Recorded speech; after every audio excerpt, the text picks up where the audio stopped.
네, 안녕하십니까. 저는 유니스트 에너지 화학공학부에 재직 중인 이현욱입니다. 오늘 제가 말씀드릴 내용은 저희 실험실에서 작년 11월 달에 출판한 논문에 대해서 설명드리려고 합니다.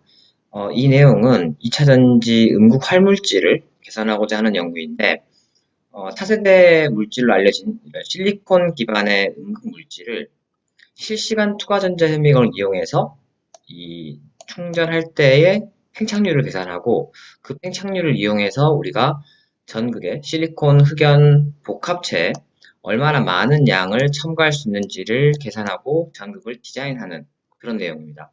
그래서 오늘 설명드릴 내용은 이러한 내용을 기반으로 어떻게 실시간 투과전자 현미경 분석법 혹은 실시간 광학 현미경 분석법을 이용해서 우리가 어떻게 이런 거를 물질을 이해하는지 그런 과정을 좀 설명드리려고 하고요.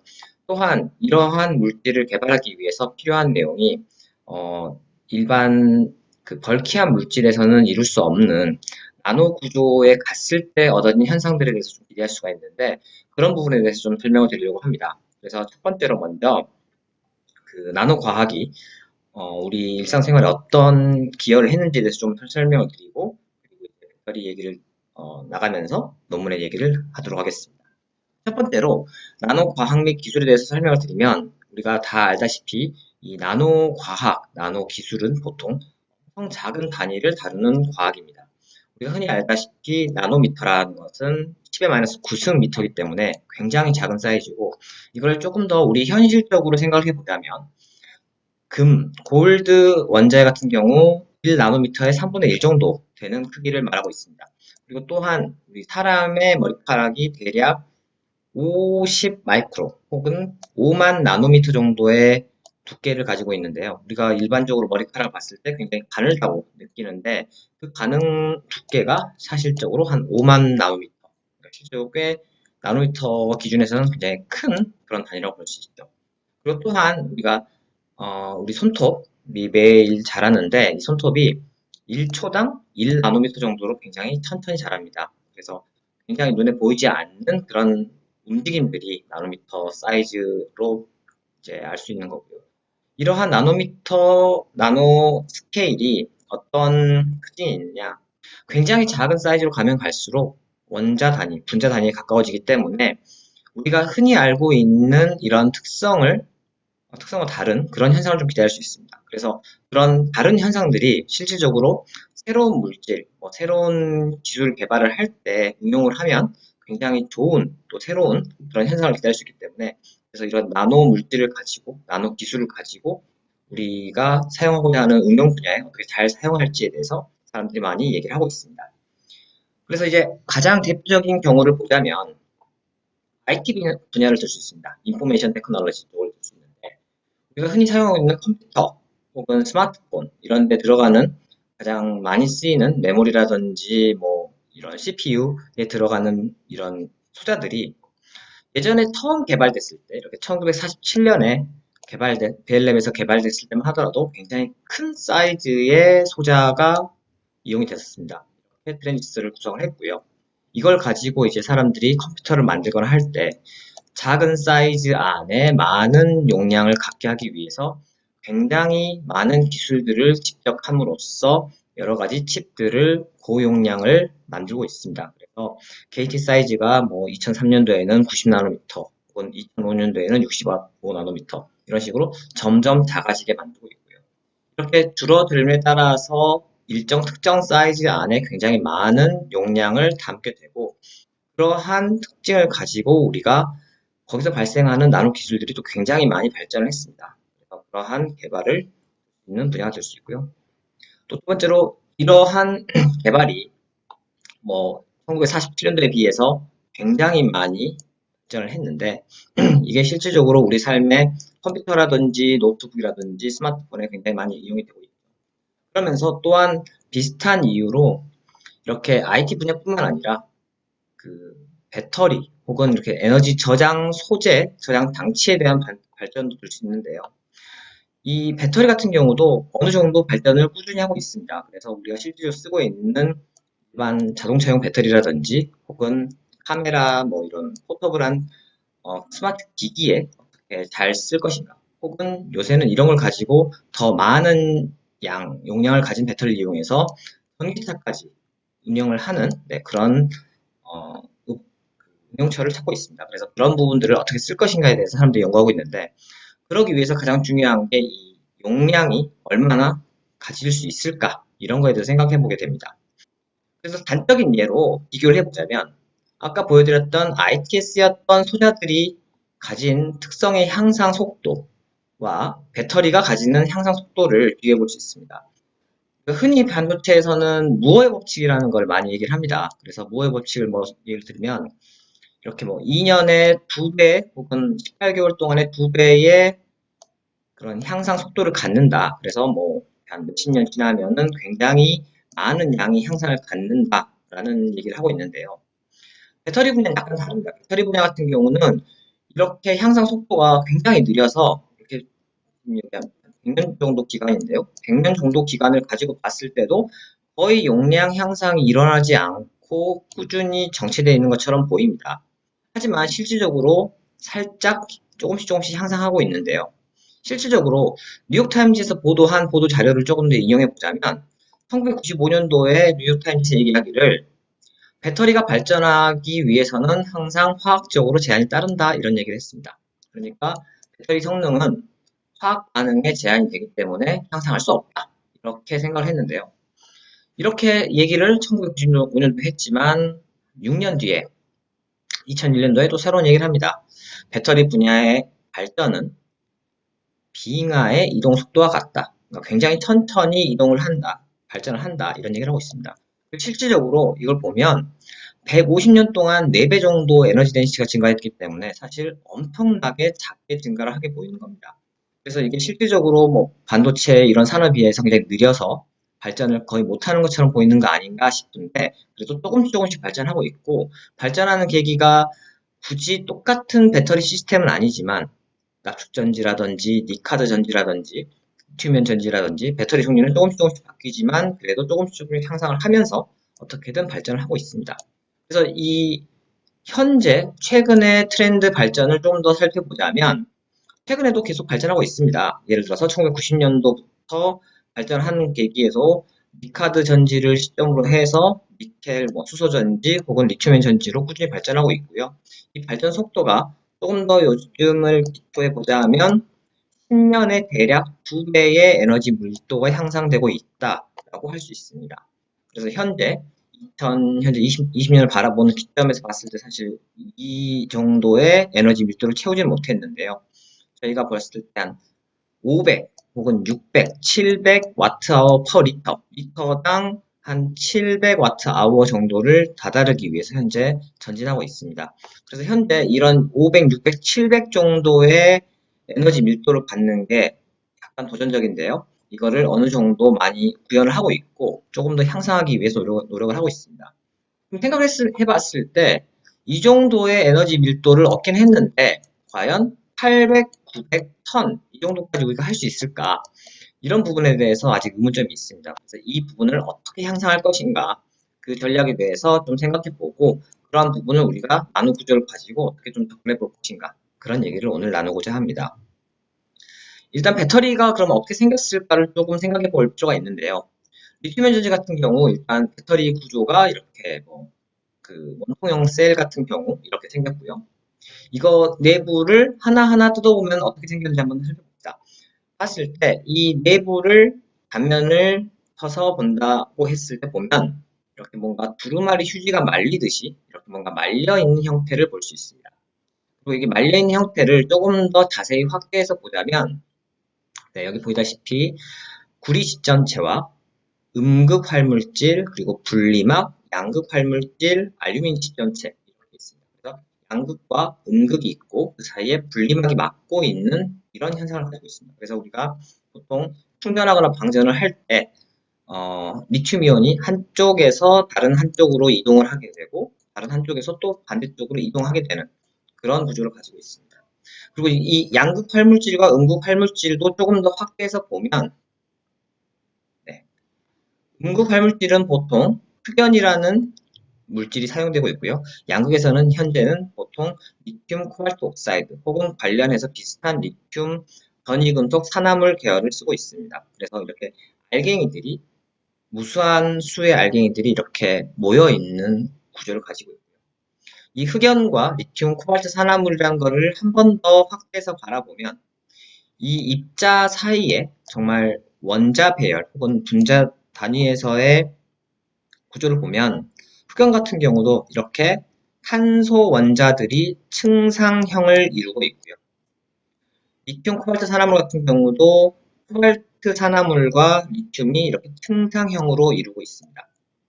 그래서 우리가 충전하거나 방전을 할 때 양극 활물질에 있는 리튬, 이 녹색의 원자들이, 이온들이 충전할 때 이렇게 흑연 쪽으로 이동하게 되고 방전할 때 흑연에서 이 리튬 코발트 산화물 쪽으로 이동하게 됩니다. 그래서 얘네들이 리튬이 왔다 갔다 가역적으로 움직일 수 있기 때문에 우리가 충전도 할 수 있고 방전도 할 수 있고 그렇게 2차 전지, 충방전을 반복해서 사용할 수 있는 배터리를 사용하게 됩니다. 그렇게 이용하게 되고요. 그러면은 이러한 배터리의 구성을 알게 됐는데 배터리가 아까 말씀드렸다시피 화학적인 반응에 의해서 용량이 제한이 된다고 했는데 그러한 이유를 간단히 살펴보겠습니다. 2차 전지는 보통 이제 이렇게 리튬이온이 한쪽에서 다른 한쪽으로 이동하는 반응인데 그때 이루어지는 반응이 산화와 혼합이 될 수 있습니다. 그래서 2차 전지에서 가장 중요한 특징이 아마 전압과 용량으로 볼 수 있는데요. 이 전압과 용량을 비교해 보면 전압 같은 경우는 우리가 흔히 예전에 고등학교 때 배웠던 금속이 산화하고 환원하는 그런 반응과 비교해 볼 수 있습니다. 그래서 이렇게 스탠다드 리덕션 포텐셜이라고 해서 찾아보면 이러한 테이블을 볼 수 있는데요. 이 중에서 특히 어렸을 때 우리가 배웠던 칼카, 나마, 아라, 쇠니 이런 거 외운 적 있잖아요. 그게 사실 보면 이렇게 나트륨, 마그네슘, 알루미늄, 그러니까 나마, 알, 아, 철, 리 이런 식으로 나오잖아요. 이렇게 되니까 산화가 잘 되는 물질 혹은 환원이 잘 되는 물질을 순서로 정리를 했을 때 사실 리튬 같은 경우가 거의 가장 낮은 전압을 가지고 있고요. 기준 전극에 비해서 마이너스 3.04V를 가지고 있고 양극 혹은 이렇게 환원력이 높은 산화력이 높은 물질을 보자면 이렇게 플로린 같은 경우 대략 2.87V 기준전극에 비해서 2.87V 정도 가지고 있습니다. 그래서 만약에 두 개를 양극과 음극으로 구성을 해서 배터리를 만든다면 대략 5.8V, 5.9V 정도 나올 수 있는 거죠. 그러니까 실질적으로 단일셀을 구성을 했을 때는 단일셀을 구성했을 때 5V 이상 나오는 배터리를 만든다는 게 쉽지 않습니다. 그래서 그러한 단점이 있고 그리고 리튬의 전지가 이제 용량이 에너지 밀도가 크다 이런 얘기를 하는데 그 이유가 리튬을 우리가 음극으로 구성을 했을 때 음극을 낮은 전압을 구성할 수 있기 때문에 양극의 어떤 물질을 놓더라도 기본적 전압이 꽤 높게 얻을 수 있습니다. 그러다 보니까 리튬의 전지가 에너지 밀도가 크다 이런 얘기를 할 수 있는 거고요. 또한 용량 같은 경우도 어느 정도 저희가 예상을 할 수 있는데요. 용량 같은 경우 실질적으로 흔히 말하는 용량이라는 게 분자량 분해, 우리가 어떤 특정 분자량 분해 얼마나 많은 리튬 이온이 이동하느냐를 볼 수 있습니다. 실질적인 예로 아까 말씀드렸던 흑연 음극 같은 경우, 양극과 흑연 음극 같은 경우 그거를 계산을 해보면 양극 같은 경우 리튬 코발트 산화물이 리튬 코발트 LiCOO2로 구성되어 있는데 이 분자량들을 각각 계산해주면 어느 특정 분자량이 존재하게 되고 이 분자량 안에 몇 개의 리튬 이온이 반응해야 하느냐를 계산해주면 g당 용량을 구할 수 있습니다. 네, 상수값을 구해주고요. 그리고 실질적으로 리튬 코발트 산화물 같은 경우는 리튬이 한 개를 포함하고 있긴 하지만 반응한 리튬의 수가 한 절반 정도가 반응하기 때문에 보통 0.5 정도로 예상을 하고 있고요. 혹은 0.6. 그렇기 때문에 흔히 예상되는 이론 용량이라고 하는 리튬 코발트 옥사이드 산화물의 이론 용량은 대략 137, 140, 150 정도 한정되어 있습니다. 이렇게 되는 거죠. 그리고 이제 음극 같은 경우도 보자면 아까 가지고 있는 층상형의 탄소, 흑연이 이제 탄소 6개에 리튬 1개를 보관하는 정도가 되는데요. 그러다 보니까 탄소 6개가 차지하는 분자량, 12 곱하기 6 해서 72 정도가 전체 분자량이 될 거고, 거기에 한 개의 리튬이 반응한다. 이렇게 계산해주면 흑연이 가지는 이론 용량은 대략 372mAh/g이라는 걸 알 수 있습니다. 그래서 양극과 음극이 우리가 현재 이런 이론 용량을 가진다는 걸 알 수 있고, 실질적으로 지금 사용되고 있는 용량도 대략 비슷합니다. 양 같은 경우도 보통 한 130에서 140 혹은 뭐 약간의 도킹이라든지 추가를 해서 뭐 한 150 정도의 용량을 얻긴 하지만 더 큰 용량은 어느 정도 제한을 가지고 있고요.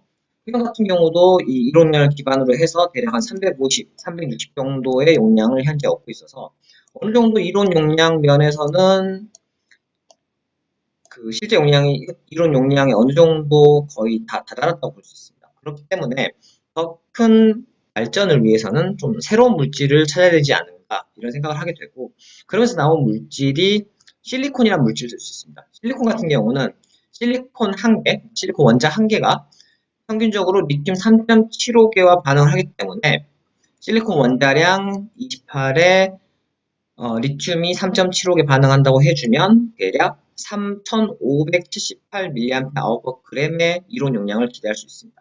그러다 보니까 흑연 음극에 비해서 10배 정도 큰 용량을 기대할 수 있기 때문에 우리가 이 물질을 잘 만들면 아무래도 나중에 큰 에너지 밀도가 향상되는 배터리 만들 수 있지 않을까, 이런 기대감으로 우리가 사람들이 이런 차세대 물질을 연구를 하고 있습니다. 네. 그러면 이제 또 오늘 또 말씀드릴 내용 중에 하나가 이런 실시간 분석, 흔히 인시추 분석이라고 하는데요. 이런 인시추 분석이 왜 필요한지를 좀 생각해 보면, 방금 말씀드렸다시피 2차전지 물질 같은 경우는 용량 혹은 전압 이런 것들이 어느 정도 화학 반응에 기반을 하기 때문에 그런 기존 이론 용량, 이론을 넘어설 만한 특징을 얻는 게 힘들기 때문에 우리가 이 물질을 최대한 잘 이용해서 최대한 이론 용량까지 얻어야 된다라는 그런 도전 과제가 있습니다. 그러다 보니까 물질을 잘 이용해야 된다는 특징이 있고요. 그러다 보니까 우리가 그 정적인 상태에서 물질을 분석하는 것도 있지만 실질적으로 배터리가 충전되거나 방전될 때 그 동적인 상황에서 물질을 분석하면은 더 제대로 된 분석을 할 수 있지 않을까라는 생각으로 사람들이 이러한 분석법에 관심을 갖게 됐고요. 그러면서 물질을 더 많이 이해해서 물질의 특성을 더 뽑는 그런 연구들을 진행을 하고 있습니다. 그래서 뭐 많은 사람들이 뭐 엑스레이 디프렉션이라든지 뉴트론이라든지 혹은 IR 분석, 라만 분석 등을 통해서 다양한 분석을 통해서 물질을 잘 이해하고 있고요. 특히 제가 오늘 조금 더 초점을 맞추려고 하는 부분은 이런 분석 툴 중에서 가장 다이렉트한 이미지 분석법을 이용을 하려고 합니다. 그래서 뭐 과학 현미경이라든지 추가전자 현미경 이런 현미경을 가지고 분석을 하면 실제로 스펙트로스코피에서 얻을 수 있는 정보들은 뭔가 그래프가 나와 있어서 그 그래프를 가지고 분석을 해야 되는데, 이러한 이미지 분석법들은 이미지로 딱 현상을 정확히 다이렉트하게 설명해 주기 때문에 우리가 직접적으로 이해할 수 있게 되죠. 그리고 가장 정확한 분석을 할 수 있게 되기 때문에 이 두 가지 방법을 이용하게 됩니다. 그리고 특히 이 미시적 관점을 보는, 정말 아토미 스케일에서 우리가 관점을 볼 때는 투과전자 현미경을 씀으로써 굉장히 잘 볼 수 있고요. 그리고 이제 배터리 같은 경우는 전극 단위에서 일어나는 현상들을 뭐 골고루 일어나는지 혹은 로컬하게 국부적으로 일어나는지를 판단하기 위해서는 이 투과전자 현미경 분석법 같은 경우는 아무래도 굉장히 작은 부분을 보기 때문에 그러한 단점이 있어서 거시적인 관점을 이용하기 위해서 과학 현미경으로 전체적인 전극이 얼마나 안정적으로 움직이는지 이런 부분을 설명을 할 수 있게 됩니다. 그래서 거시적인 관점으로 어떠한 것들을 볼 수 있는지 간단하게 예를 보자면, 일단 인시추 TEM 같은 경우는 정말 설명드렸다시피 뭐 원자 단위에서 본다라고 얘기를 하는데, 실제로 이렇게 투과전자 현미경이라는 현미경 안에 작은 뭐 홀더를 넣고 그 안에서 뭐 양극, 음극, 전해질을 구성을 해서 정말 파티클 하나 혹은 입자 하나가 어떻게 반응하는지를 실시간으로 보게 되죠. 충전할 때 변하고 방전할 때 변하는지 그런 거를 보는 그런 구조를 가지고 있습니다. 그래서 이러한 분석법들을 가지고 이제 뭐 현재 상용화하는 흑연 물질부터 한번 이해해 보게 되는데요. 실질적으로 흑연 음극 같은 경우 정말 검은색의 그런 파티클이 있고 그 파티클이 뭐 충전되거나 방전될 때 어떤 현상을 볼 수 있을까라고 생각하게 되는데 실질적으로 광학 현미경으로 흑연 검은색의 흑연 음극을 충전을 하게 되면 이 스테이트 오브 차지에 따라서 색깔이 변하게 됩니다.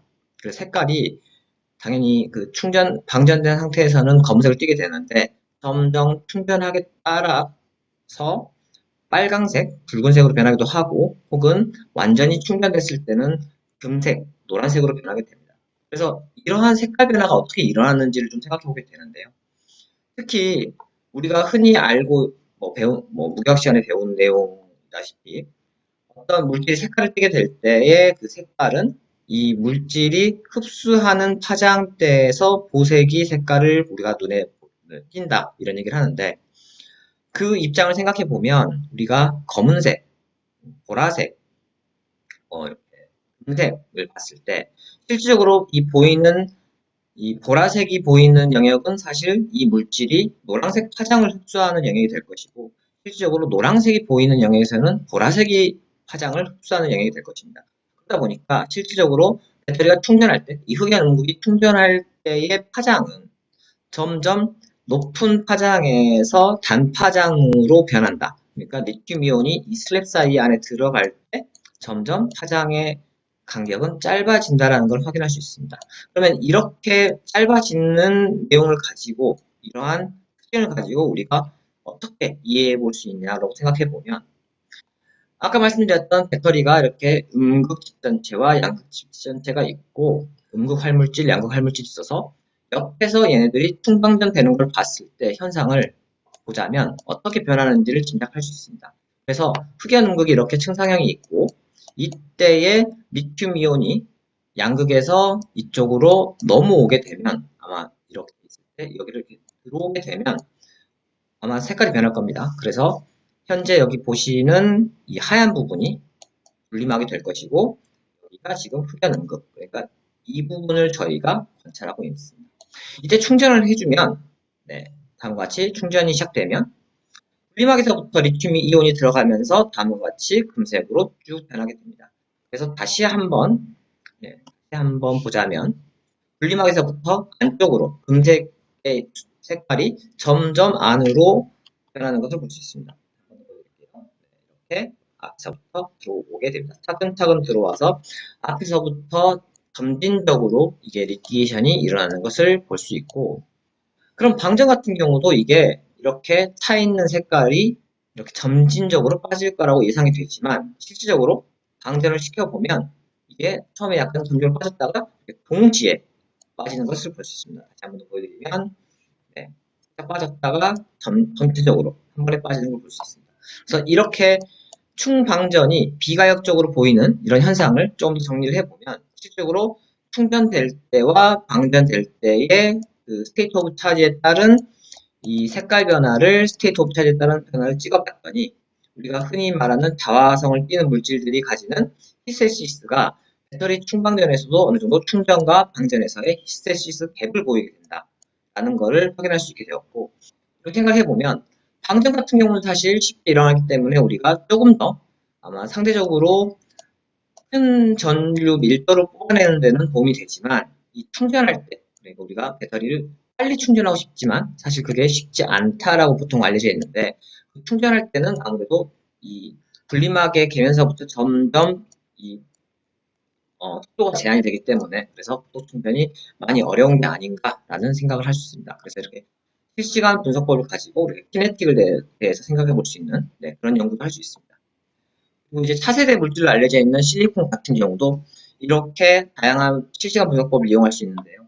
일단 실리콘이 가지고 있는 가장 큰 문제점에 대해서 두 가지를 좀 설명해 드리면 피지컬리 그러니까 물리적으로 봤을 때 실리콘이 리튬이온을 3.75개를 받으면서 생기는 부피 팽창이 될 수 있습니다. 그래서 실리콘이 리튬이온을 먹으면서 점점 부피가 커지고 그리고 이제 어느 정도 부피가 커지면서 얘네들이 스트레스를 받게 되는데 스트레스가 어느 정도 몰리면 파티클이 깨지게 됩니다.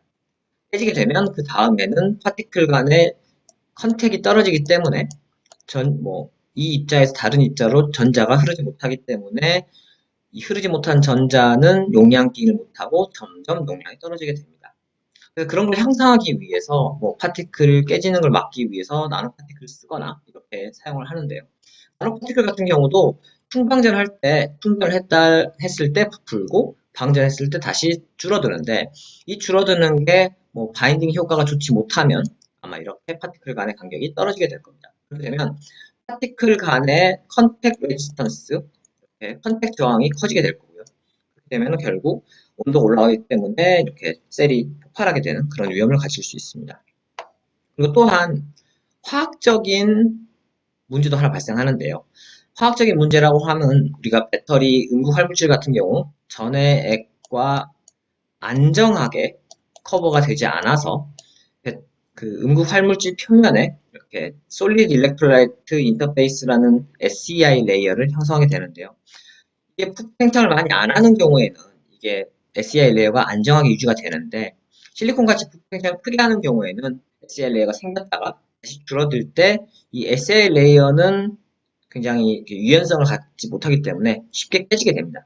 깨지게 되고 다시 또 이 작은 파티클이 충전하게 되면은 다시 새로운 SEI 레이어를 생성하게 되고 그게 자꾸 줄었다 늘었다 하면서 반복하게 되면은 SEI 레이어 두께가 두꺼워지고 이렇게 두꺼워진 SEI 레이어는 정기적인 저항도 크기 때문에 아마 셀의 저항도 커지기 때문에 용량 구현을 잘 못하게 됩니다. 그래서 이러한 걸 어떻게 극복할 수 있을지를 우리가 좀 생각해 볼 필요가 있고 그리고 이제 실질적으로 많은 사람들이 실리콘을 연구하면서 조금 더 실리콘을 더 다방면으로 분석을 해보기 위해서 좀 정리를 해보자면 우리가 그 실리콘이 가지고 있는 장점, 단점 혹은 뭐 특징들 그런 것들을 좀 정리를 해봤습니다. 그래서 이 인터널 스트렝스라는 게 뭐 스트렝스 인터널 해플 부분이 스트렝스가 되겠고요.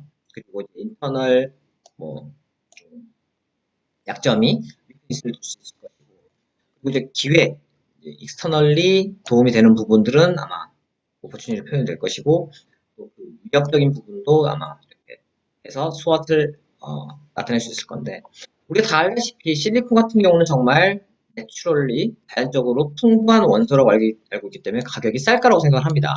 그 부분이 굉장히 맞긴 한데 실질적으로 배터리에 쓰이는 실리콘 같은 경우는 나노 실리콘을 쓰거나 하이퓨리티 실리콘을 써야 되기 때문에 사실 이 공정 단가를 줄이지 못하면 사실 실질적으로 제대로 된 실리콘, 프랙티컬 컨시더레이션을 부합하는 실리콘을 만들기는 쉽지 않습니다.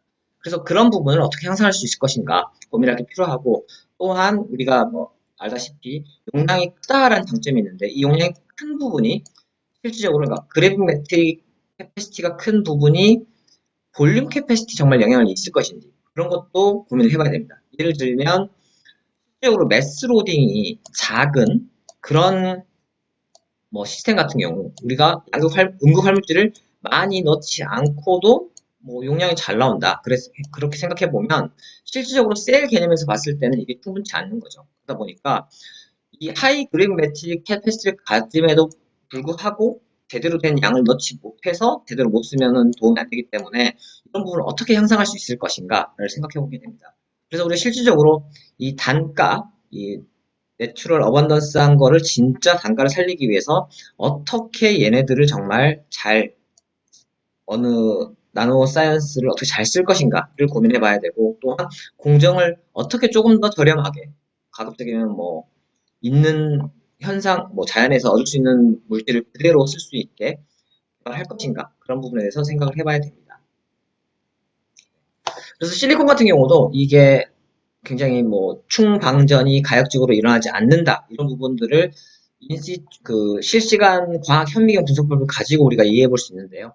아까 우리가 그래파이트 흑연에서 봤다시피 그렇게 똑같은 구조의 모양을 실리콘에서 적용을 해봤습니다. 그렇게 봤을 때 실리콘 같은 경우는 부피 팽창이 일어난다고 했죠. 그러다 보니까 리튬이 들어갈 때 따라서 보시다시피 앞단부터 부피 팽창이 일어나면서 점점 안으로 들어가면서 부피 팽창이 크게 일어납니다. 그래서 처음에 이 정도 됐던 전국 두께가 보면 이 정도 됐던 전국 두께가 크게 부풀어서 한 이 정도로 크게 부피가 팽창한 것을 알 수 있고요. 방전했을 때 보시면 이 정도 되는 두께에서 방전이 이렇게 살짝 일어나는 것을 알 수 있습니다. 그래서 뭔가 팽창한 만큼 잘 들어가지 못한다라는 걸 확인할 수 있고요. 이걸 조금 더 그래프로 플랫을 해보면 충전할 때는 정말 급속도로 팽창을 하는 걸 볼 수 있고 방전할 때는 그게 어느 정도 살짝 떨어졌다가 어느 정도 완화되는 걸 볼 수 있습니다. 그래서 충분히 이만큼이 극복되지 못하는 것을 볼 수 있고요. 그리고 이제 실리콘 같은 경우 우리가 이런 비가역적인 모습을 극복하기 위해서 바인더 연구를 하는데 한 가지 예로 뭐 바인더를 어떻게 좀 잘 쓰면은 조금 더 잘 잡을 수 있지 않을까를 확인할 수 있습니다. 그래서 이런 부분도 주 실시간 광학 현미경 방법을 가지고 확인을 해봤는데요. 충전 같은 경우 여기서 충전이 일어나면서 이렇게 물론 이게는 실리콘 그라파이트 복합체다 보니까 실리콘이 팽창하는 부분도 있고 그라파이트 색깔 변하는 부분도 있습니다. 팽창하게 되는데 이거 같은 경우는 방전할 때 좀 특별한 바인더를 써서 방전했기 때문에 네, 보시다시피 색깔면도 변하고 그 다음에 어느 정도 조금 더 안쪽으로 들어가는 걸 확인할 수 있습니다. 그래서 이거를 플랫을 해보면 아까 보여드렸던 방전에서 왔던 것보다 훨씬 더 많이 줄어드는 걸 볼 수 있습니다. 굉장히 바인더를 잘 쓰면은 우리가 실리콘 팽창을 방전할 때 완화할 수 있겠구나 이런 걸 생각할 수 있을 것이고 또한 이때 이런 바인딩 효과를 이슈 광학 현미경 분석법을 가지고 이렇게 확인할 수도 있구나 이런 거를 알 수 있습니다. 그리고 이제 인시투 TEM 투과전자 현미경을 가지고 우리가 미시적인 관점에서 또 이해할 수 있는데요.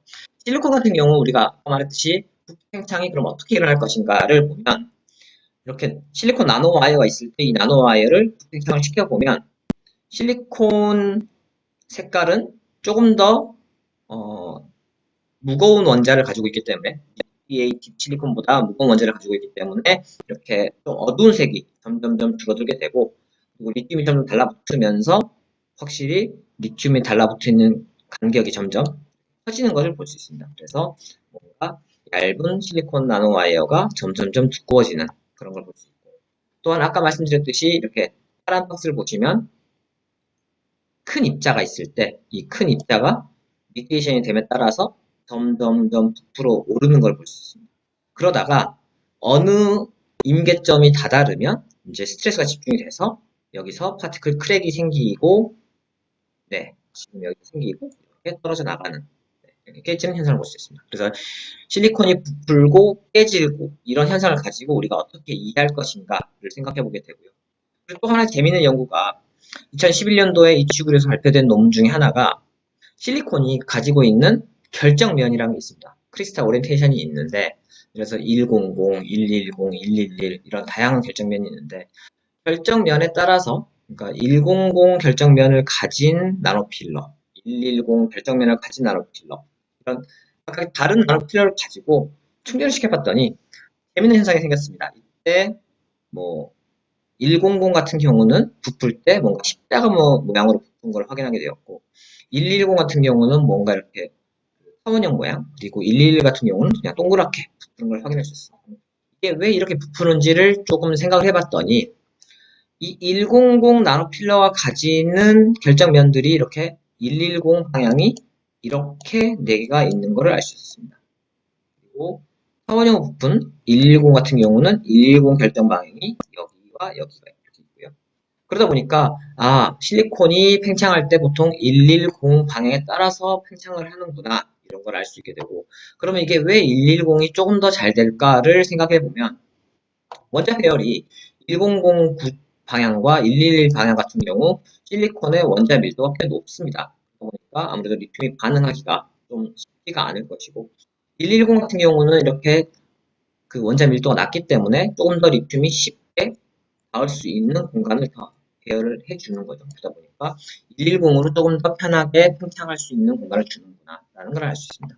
그러면 이게 어떤 의미가 있느냐 실질적으로 실리콘이 깨질 때 깨지는 부분은 보통 스트레스가 집중되는 부분이 깨지게 되는데 110 방향으로 팽창하는 타원형으로 팽창하는 나노필러 같은 경우 양쪽에 팽창을 하게 되면 이 가운데 부분이 스트레스를 집중받게 됩니다. 그러다 보니까 110 방향으로 팽창하는 나노필러 같은 경우 그 사이에 집중되는 현재 여기 100 방향이 깨지게 되는 거죠. 그래서 이렇게 깨지는 걸 알 수 있고 이렇게 재밌는 현상들을 파악하게 됐는데 실질적으로 우리가 배터리를 만들어 보면 이 전극 슬러리를 만들 때 이러한 입자들이 다 이렇게 엉겨 붙어 있는 구조를 가지고 있거든요. 어글로머레이션 형태로 가지고 있는데 그러면 이때 팽창 수축하는 거는 과연 여기서 발견한 현상과 같을 것인가 이런 의문을 갖게 됩니다. 그래서 이런 걸 조금 더 이해해 보기 위해서 파티클 인터랙션이 있는 상태에서도 이런 일이 벌어질지를 고민하게 됐습니다. 그래서 그런 부분을 좀 보게 됐고요.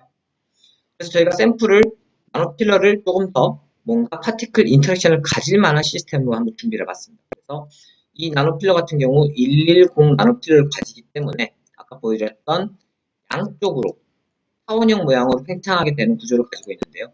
이거를 이렇게 팽창을 할 때 옆에 벽을 두고 막아보면 얘네들이 팽창하는데 뭔가 제어가 될 텐데 그때 어떤 현상이 벌어질지를 한번 관찰해봤습니다. 그래서 이걸 가지고 실시간 투과전자 현미경 분석법을 가지고 그거를 현상을 분석을 해봤습니다. 보시면 네, 실질적으로 여기 이 나노 필러를 보시면 네, 점점 충전을 시켜줌에 따라서 이 나노 필러가 부풀게 됩니다. 부풀 때 왼쪽 부분과 오른쪽 부분이 팽창을 하게 되고 점점점 팽창을 하게 됨에 따라서 가운데 쪽에서 스트레스가 걸려서 다음과 같이 깨지는 것을 확인할 수 있습니다. 깨진 걸 볼 수 있고요. 그리고 조금 더 여기서 하나하나씩 제어를 해봤습니다. 그래서 이렇게 두 개의 나노 필러를 두고 이 가운데 나노 필러를 팽창을 시켰는데요. 당연히 빈 공간을 채우기 전에는 이게 팽창을 잘 하다가 지금 시작합니다. 팽창을 하다가 이 간격을 채우고 난 다음에도 이 같은 경우는 여기 왼쪽에 나노 필러가 뭔가 움직임이 가능한 필러이기 때문에 이 필러를 밀어내면서 더 팽창을 하고 가운데가 깨지는 것을 확인할 수 있습니다. 그렇게 깨지는 게 발생을 했고요. 그러면은 양쪽을 다 막으면 어떻게 될지를 한번 또 테스트 해봤습니다. 그래서 이렇게 필러가 3개를 놔두고 양쪽 끝에 단단한 벽을 두고 충전을 시켰습니다. 그랬을 때 이 갭을 채우기 전에는 이 실리콘이 부풀어 오르다가 또 어느 정도 찼을 때 꾸준히 충전을 시도해도 뭔가 이 코어의 두꺼운 실리콘이 변화를 갖지 못하고 버티는 것을 볼 수 있습니다. 그래서 이거를 가지고 충분히 우리가 실리콘이 뭔가 팽창할 때 입자 간의 인터랙션이 생기면 뭔가 제어가 받는다 이런 걸 좀 느낄 수 있고 이런 걸 조금 더 이해하기 위해서 우리가 또 SEM 분석을 이용해서 3차원 구조에서 어떻게 변하는지를 확인을 해봤습니다. 그래서 충전을 했을 때 부푼 다음에 현상을 관찰해봤는데 이 나노 필러가 이런 인터랙션을 가지지 않았을 때는 사실 이렇게 부푸는 것을 확인할 수 있었는데요. 인터랙션을 가질 때 사실 실질적으로 여기 양쪽 110 방향이 눌렸지만 새롭게 100 방향으로 미디에이션이 일어나는 것을 볼 수 있었습니다. 실질적으로 팽창률을 비교해보면 이 타원형으로 부푸는 경우가 100만 부풀었는데 여기서는 그 전에 부풀지 않았던 100 방향에 부푸는 걸 알 수 있고요. 100 방향에 부푼 이유를 조금 더 고찰을 해보기 위해서 트랙이 어떻게 발생되는지 봐보면 100 방향이 깨질 때는 이게 양쪽으로 부풀었을 때 가운데 스트레스가 집중이 되는데 110 방향이 이렇게 스트레스 집중이 돼야 될 부분이 미디에이션이 생김에 따라서 그러니까 부풀게 됨에 따라서 그 다음에는 45도 각도가 스트레스가 집중되는 걸 확인할 수 있습니다. 그러다 보니까 여기서 트랙이 발생하는 부분도 45도, 135도 이런 각도가 깨지는 걸 확인할 수 있습니다. 할 수 있고요. 그게 가지고 있는 의미가 실적으로 우리가 실리콘이 어느 정도 깨진다 할 때 얘기하는 게 보통 300나노 사이즈를 보통 얘기를 하는데 실적으로 인터랙션이 발생하게 되면 이렇게 스트레스 집중되는 부분이 완화가 되기 때문에 실질적으로 1마이크로 내외에서도 다 안 깨지고 어느 정도 버티는 그런 현상을 발견할 수 있습니다. 그러니까 스트레스가 집중돼야 되는데 집중되지 못하니까 퍼지게 되는 거죠. 그렇게 어느 정도 완화가 되는 걸 알 수 있게 되고요. 실질적으로 이제 이게 어떤 의미가 있는지 좀 생각해 보면 우리가 예전에 보통 전기화학을 배울 때 딥스프레이 에너지가 일렉트로케미컬 포텐셜을 발병한다 이런 얘기를 우리가 보통 많이 하는데요. 실제로 여기서 얘기하는 딥스프레이 에너지 텀은 이 프레셔 변화는 DP 부분과 온도 변화는 DT 부분이, 그러니까 템퍼러처 변화가 없고 DT가 제로고 DT도 제로라고 판단했기 때문에 이게 늘 똑같다고 생각을 했습니다. 그런데 우리가 이제 차세대 물질, 부팽창을 받는 실리콘이라든지 리튬이라든지 이런 물질들은 프레셔 디퍼런스 값이 어느 정도 생기기 때문에 110이 가지는 기술의 에너지가 부피 변화에 따라서 어느 정도 변화가 생기게 되고, 그러면은 다른 100이 갖는 기술의 에너지가 여기서 역전도 할 수 있다. 이런 것도 이제 고려를 해봐야 되는 거죠. 그러다 보니까 새로운 물질을 개발을 할 때는 이제 이런 변화도 어느 정도 고려를 해야 되겠다. 이런 생각을 할 수 있습니다. 이걸 가지고 우리가 어떤 전극 디자인을 해야 될 것인가를 생각해 보게 되는데, 이걸 가지고 이제 스탠포드 이치 그룹 같은 경우는 그러면은 이 실리콘들이 팽창을 충분히 할 수 있게 뭔가 할로우한 구조를 만들어 보자, 이런 전략으로 나오게 됐고요. 그래서 우리가 요크쉘 구조 혹은 석류 구조라고 한 이런 포메그란트 구조를 가지고 뭔가 실리콘이 충분히 팽창할 수 있는 공간을 만들어 줍니다. 근데 이게 나노 구조 합성을 하다 보면 표면 부분이 뭐 조금 더 애칭되거나 안 부분이 조금 더 애칭되거나 이렇게 선택적으로 애칭이 잘 안 되기 때문에 어떤 보이드는 이렇게 큰 빨간 박스처럼 큰 보이드를 가질 수 있고요. 어떤 데는 보이드가 좀 적은 녹색 같은 부분을 줄 수 있습니다.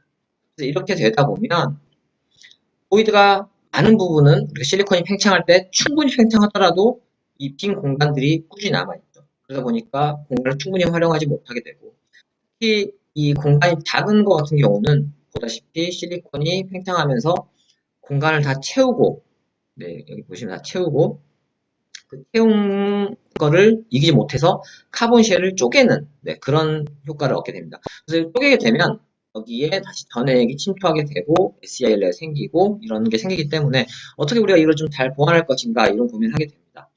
그래서 생각했던 방법이, 그러면은 이 카본 코팅 쉘을 좀 단단한 애를 만들어 보자 라는 걸 생각했고, 단단한 카본 코팅 예로 할 수 있는 게 그러면 그라핀을 한번 써보자라는 뜻으로 해서 그라핀 케이지를 이용해서 뭔가 단단한 그런 실리콘 커버를 구상을 했습니다. 그렇게 하다 보니까 여기 동영상에서 보시다시피 공간이 충분치 않음에도 불구하고 우리가 충전했을 때 이렇게 작은 공간을 이제 메꾼 다음에도 꾸준히 충전을 해도 깨지지 않고 잘 버티는, 네, 그런 현상을 발견할 수 있습니다. 그렇게 되고요. 그리고 이제 그래핀을 이렇게 HTM을 찍다가 들었던 생각이, 우리가 흔히 알기로 그래핀이 굉장히 단단하다, 강하다, 이런 얘기를 하고 있는데, 그럼 이게 과연 얼마나 강하고 얼마나 단단한지가 궁금하게 됐습니다. 그래서 그거를 좀 확인을 해보고자 같은 사이즈의 카본 쉘을 만들게 되고요. 하나는 비정질, 아웃포스한 카본 쉘을 만들고, 하나는 이렇게 좀 그래피틱한, 그래핀이 있는 이런 카본 쉘을 한번 만들어 보았습니다. 그렇게 한 다음에 이제 여기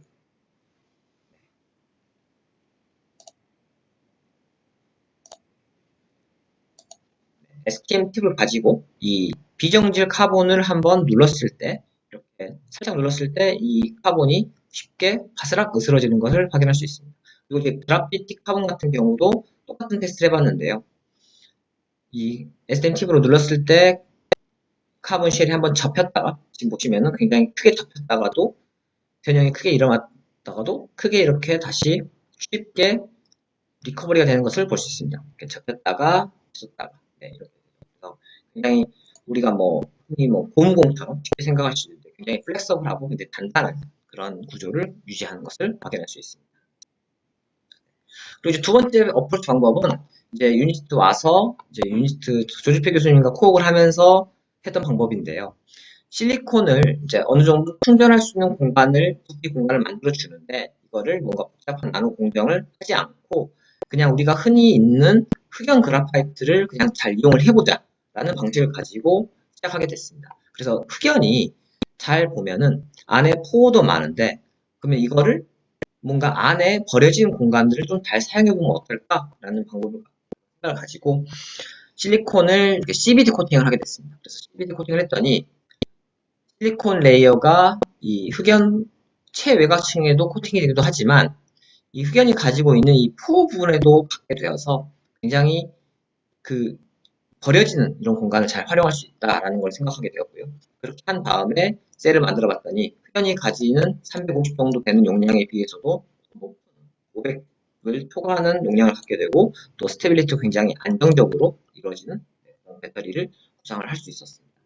또한 이거 같은 경우는 이렇게 버려지는 공간을 썼기 때문에 이 풍방전 사이클을 한 50사이클 돌리더라도 이 전극이 팽창하는 전극 팽창률이 굉장히 제한되는 것을 알 수 있었습니다. 그래서 우리가 보통 같은 양의 실리콘을 섞어줬을 때도 충방전을 시켜주면 한 70% 정도의 볼륨이 팽창이 하게 되는데 이 구조 같은 경우는 한 40% 미만으로 굉장히 안정적으로 팽창한다는 걸 알 수 있고 또한 일반 그라파이트 흑연 그 자체만으로도 사실 충방전 돌려봤을 때 한 15% 팽창하게 되는데 그런 면에서 이 실리콘 CBD 코팅을 한 실리콘이 굉장히 안정적으로 운영이 된다라는 것을 확인할 수 있습니다. 이런 같은 경우는 HTM으로도 이 내부에 있는 포에 있는 실리콘이 어떻게 팽창하는지도 확인하게 되고요. 또한 최각층에 있는 실리콘도 어떻게 팽창하는지 비교를 하면서 굉장히 안정적으로 잘 된다라는 것을 확인할 수 있습니다. 그러면 이때 최외곽층에는 어쨌든 실리콘이 있고 흑연이 있고 실리콘이 최외곽층에 있고 그 위에 또 카본을 씌워서 실리콘을 보호를 하는데 여기 실리콘 같은 경우는 포 부분이 없기 때문에 팽창할 때 최외곽층의 카본층을 깰 수 있습니다. 그래서 이 부분을 어떻게 좀 더 향상할 수 없을까라고 해서 뭔가 단단한 카본 코팅을 좀 써보자 라는 생각을 하게 되고요. 그래서 이제 이용을 하게 된 게 뭔가 아세틸렌 카본 코팅, 일반적인 카본 코팅을 했을 때는 이 실리콘 파티클의 카본 코팅에 있는 이 카본 코팅이 이렇게 깨지게 되는데, 보시다시피 쉽게 깨지게 되는데, 좀 뭔가 단단한 스turdy한 카본 코팅 소스가 없을까라고 해서 이용을 한 게 피치 코팅을 좀 이용을 했더니, 실리콘이 물론 카본 코팅이 굉장히 단단하게 버티고 있기 때문에 풀리 충전이 되진 않지만 실리콘이 어느 정도 충전되다가 카본 코팅을 벗겨내지 못하고 끝까지 버티는 것을 확인할 수 있습니다. 그래서 이제 이러한 장점을 가지고 우리가 그러면은 어떻게 좀 사용해 볼 수 없을까라고 또 생각하게 되고요. 그거를 단지 내부 인가법으로 이뤄진 리디에이션으로 확인하는 강도뿐만 아니라 나노 인젝터를 이용해서 실리콘 파티클 한 개를 놓고 얘를 눌렀을 때 얘가 어떻게 강도가 차이가 있는지 아세틸렌 코팅과 피치 코팅에 어떤 차이가 있는지를 또 확인해 봤습니다. 그래서 이 두 번째 동영상을 보시면 여기서 지금 좀 흐려서 잘 보이질 않는데 이 파티클 아세틸렌 카본 코팅 있는 파티클을 눌렀을 때 뭔가 이렇게 스트레스 스트레인 커브를 그릴 때 이렇게 킹크가 발생하는 걸 알 수 있고 킹크가 발생한다는 게 눌렀을 때 바스락 깨질 때 여기가 이렇게 스텝이 생기게 됩니다. 그러한 스텝이 생긴 걸 알 수 있고 그러면 그 말은 여기가 파티클이 뭔가 깨졌구나 라는 걸 생각할 수 있고 피치 코팅된 카본 코팅 같은 경우는 이걸 눌렀을 때 이게 굉장히 부드럽게 올라가는 걸 알 수 있습니다. 그래서 아까 우리가 봤던 그래피티 카본처럼 뭔가 그래피티한 게 굉장히 단단하게 버티고 있을 때 스무스하게 올라가는 것을 확인할 수 있는데 그런 거를 또 확인할 수 있고요. 그리고 그걸 가지고 우리가 실리콘 그라파이트 복합체, CBD로 코팅된 복합체의 최외곽층을 이렇게 피치 코팅하고 그렇게 비교를 해봤더니 충방전 사이클 쭉 돌린 다음에 팽창도 보고 충방전 돌린 다음에 이 흑연 안에 전액이 얼마나 침투됐는지를 봤을 때 일반 아세틸린 코팅이라든지 스크루제 코팅 같은 경우는 충분히 전액이 침투가 돼서 실리콘들이 다 데미지가 받는 것을 알 수 있습니다. 피치 같은 경우는 굉장히 코팅 레이어가 단단하다 보니까 전액의 침투가 어느 정도 제한이 되어 있고 어느 정도 용량도 레이어도 잘 유지가 되는 것을 확인할 수 있습니다. 그리고 이제 마지막으로 처음에 말씀드렸던 나노레토 논문에 대한 설명을 또 하려고 하는데요. 저희가 이렇게 실리콘 흑연 복합체 음극을 실질적으로 많이 쓰고 있는데 이게 실리콘 양을 많이 넣으면 많이 넣을수록 정말 좋겠지만 실질적으로 배터리를 만들 때 이 넣는 양은 꽤 제한이 됩니다. 예를 들어서 실리콘 양을 정말 넣어주면 넣어줄 만큼 그래비 배터리 캐패시티는 증가를 하겠지만 실질적으로 실리콘이 부풀고 또 부풀면서 컨택이 떨어지고 그런 여러 가지 변수들을 고려해 보면 볼루메트릭 캐패시티 부피당 용량, 우리가 제일 많이 쓰는, 배터리 쓸 때 많이 쓰는 용량, 그러니까 리터당 용량이라는 부피 볼유메트릭 캐패시티는 사실 어느 정도 실리콘 넣는 게 제한이 있다는 거죠. 대략 한 15%, 14% 이상 넣으면 볼루메트릭 캐패시티가 증가를 하다가 어느 수준 되면은 그 이상 더 올리기가 어려워집니다. 그렇게 되면 아까 말씀드렸던 볼루메트릭 캐패시티 뭐 800, 900, 1000 이 정도가 거의 맥시멈이 되는 거죠. 그러니까 여기 선에 의하면 한 800 정도에서 끝나게 됩니다. 그러다 보니까 그러면 우리가 볼루메트릭 캐패시티 증가하기 위해서는 어떻게 해야 될 것인가를 고민하게 되는데요.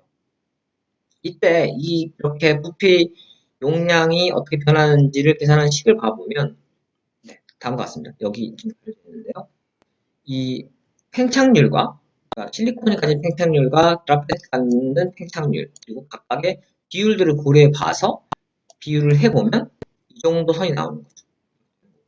실질적으로 이때까지 많은 사람들이 실리콘 연구를 했는데 실리콘 연구의 결과들을 보면 실리콘 컨텐츠가 높더라도 실질적으로 가지는 볼유메트릭 캐패시티, 부피 용량은 600을 넘지 못합니다. 그러니까 굉장히 힘들게 되고요. 또한 실리콘 그라파이트 복합재 같은 경우도 당연히 그라파이트가 갖는 그 부피 용량에 비해서 크게 능가하지 못하는 경우가 많습니다. 그래서 이런 경우를 어떻게 극복할 것인가, 이 부피 용량을 1000 이상으로 어떻게 올릴 것인가, 이게 이슈가 되는데요. 이런 부분을 향상하기 위해서 우리가 나노 구조를 좀 이용할 생각을 해봅니다. 그러면서 또 생각을 해볼 게, 그러면 이제 원재료값도 생각을 해봐야 되는데, 실리콘 같은 경우는 나노 파우더 만드는 이 가격이 굉장히 비싸거든요. 그래서 그거를 어떻게 조금 더 저렴한 방법을 이용해서 만들 것인가 라는 게 이제 이슈가 됩니다. 그러다 보니까 2013년도에 이추그룹이랑 이제 서울대학교 최장학 교수님방에서 했던 게 이 우리가 흔히 주식으로 사용하는 쌀, 이 벼에서 라이스 허스크, 그러니까 이 쌀 겨 부분이 실리카가 함유되어 있다는 거를 이제 관심을 갖게 되는데요. 이 실리카를 어떻게 활용할 수 없을까라는 방식으로 이 라이스 허스크, 쌀 결을 가지고 이거를 이제 탄화를 시키고 그 다음에 여기 안에 있는 실리카를 정제해서 그 다음에 이제 환원을 시켜서 실리콘을 만들었습니다. 실리콘을 만들어 봤더니 굉장히 작은 나노 사이즈 실리콘이 있어서 굉장히 이게 효용성이 있었다. 배터리를 돌려봤더니 잘 나왔다라는 걸 확인할 수 있었습니다. 그래서 굉장히 저렴한 실리콘 생산 방법이 됐는데요. 특징은 이렇게 만든 나노 실리콘 같은 경우도 이렇게 구형의 꽉 찬 나노 파티클을 가지고 있기 때문에 어느 정도 부피 팽창을 하게 되고 그 부피 팽창하는 정도는 용량에 어느 정도 뭐 많은 양의 실리콘 넣는 데는 좀 제한이 있었습니다. 그래서 이런 부분을 생각해 봤을 때 좀 다른 방법이 없을까라고 해서 저희 그룹에서 이제 생각해 본 게 또 저희가 그 고령토라고 하죠. 뭐 칼로나이트 클레이라고 불리는데 이 고령토 물질, 우리나라에 많이 있는 이 고령토가 자세히 보면 나노 구조가 이렇게 나노 튜브식으로 생겼습니다. 뭐 실리카층도 있고 알루미나층도 있고 알루미늄 실리콘이 복합돼 있는 이런 나노 튜브 형식을 띠고 있죠. 그래서 이 나노 튜브 형식을 가지고 있으면 이거를 좀 잘 이용해서 실리콘 나노 튜브를 정말 지구상에 풍부한 이런 고령토를 좀 응용하면 어떨까라는 생각으로 이거를 응용해 보게 되었습니다. 네. 그래서 우리가 할로사이트라는 이 고령토 물질을 가지고 이제 뭐 알루미늄을 처음에는 알루미늄을 애칭을 시키고 그 다음에는 실리카를 만든 다음에 실리카를 환원을 시켜서 실리콘 나노 튜브를 만들고 또 실리콘 나노 튜브를 단독으로 사용하기에는 전해가 부반응이기 때문에 카본 코팅을 해서 카본 코팅이 된 실리콘 나노 튜브를 만들었습니다.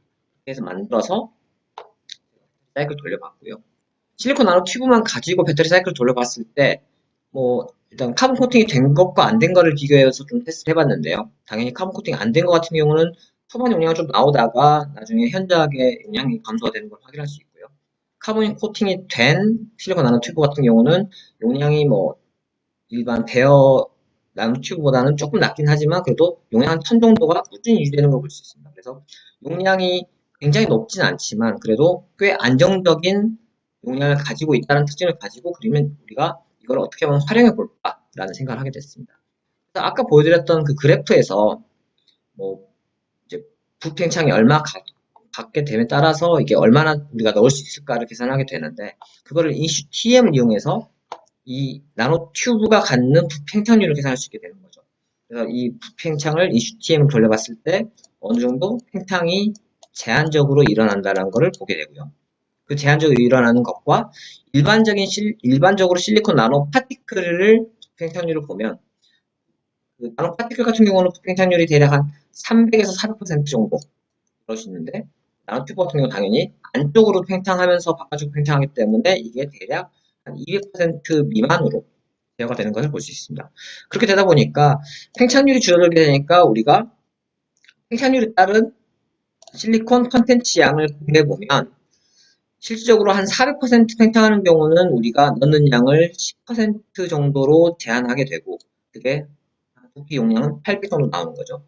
이렇게 제한되는데, 이렇게 팽창률이 줄어들게 되면, 팽창률이 한 200%로 줄어들게 되면 우리가 대략 한 50%까지 넣을 수 있게 됩니다. 50% 정도 넣었을 때는 실리콘 흑연 복합재가 갖는 이론 용량이 대략 한 1000까지 오르게 될 수 있는 거죠. 그래서 부피 용량이 아까 제한됐다는 생각했던 800을 이제 넘길 수 있는 가능성이 조금씩 보이기 시작하는 거죠. 그렇게 해서 셀을 만들어서 제가 테스트 해봤습니다. 그래서 이제 대략 한 45%의 실리콘 나노 튜브를 흑연 복합재 넣었고요. 그렇게 했을 때 일반적으로 그러니까 실리콘 나노 튜브 단독으로 사용했을 때는 그람당 용량은 사실 큽니다. 근데 이제 실리콘 그라파이트 복합재 같은 경우는 그람당 용량이 당연히 작게 되지만, 되는데 부피당 용량, 볼루메트릭 캐패시티 같은 경우 보면 사실 반대로 실리콘 그라파이트 복합재가 더 많이 나오게 되고, 그게 대략 한 뭐 800, 900, 1000까지도 얻을 수 있게 됩니다. 그리고 실리콘 나노 튜브만 단독으로 했을 때는 부피당 용량은 사실 그렇게까지 크게 얻기가 많이 힘듭니다. 그리고 사실 이거 같은 경우는 매스 로딩도 어느 정도 대안이 되어 있기 때문에 사실 그렇게 큰 양을 얻기에는 많이 어렵게 되는 거죠.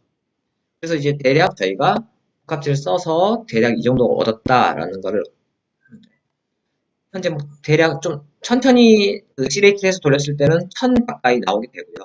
1000 비슷하게 나오게 되고, 그 함유량도 그렇게 높지 않은 선에서 한 45% 선에서 이 정도 얻었다고 볼 수 있습니다. 굉장히 고무적인 결과가 나왔고요. 실질적으로 많은 사람들이 했던 실리콘 연구에서 보면 부피당 용량이 그렇게 크진 않습니다.